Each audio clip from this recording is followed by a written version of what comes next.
Trojeručica je nastala iz potrebe da se crkvena muzika uči sistematski, na vrhunskom nivou, ali koristeći sva moderna tehnološka i metodološka sredstva koja danas imamo na raspolaganju.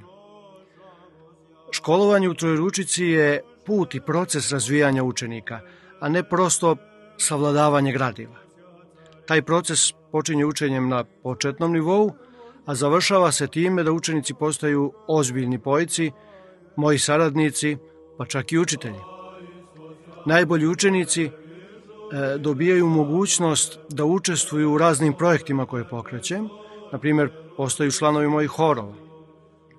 I nakon završetka školovanja nastavljamo saradnju i škola pomaže svakoga ko u svom mjestu služenja nastavlja sa trudom na polju muzike.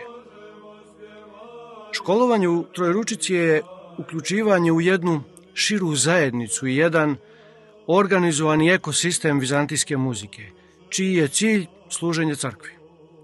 Trojeručica je škola nastala iz dugogodišnjeg neposrednog života i učenja uz najbolje atinske i svetogorske poice i učitelje, kao i uz vrhunske muzikologe vizantijske muzikologije.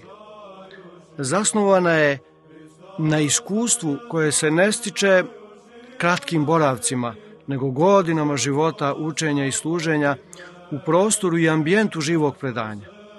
Predanje se prima živeći i učeći se od onih koji su to predanje isto tako živo primili i usvojili. Jasno je da je to jedan dugotrajan proces. Predanje nije skup nekih pravila i forme koje možemo na brzinu da naučimo, nego iskustvo života. Zato je Trojeručica jedinstveno mjesto gdje može čovjek da se uključi u to predanje i da ga primi kao živo iskustvo. I još nešto veoma važno. Ovdje ima mjesta i ljubavi za svačiji dar. Ne bojim se i ne prikrivam darove učenika. Naprotiv, afirmišem svakog učenika u svemu onome u čemu je darovit.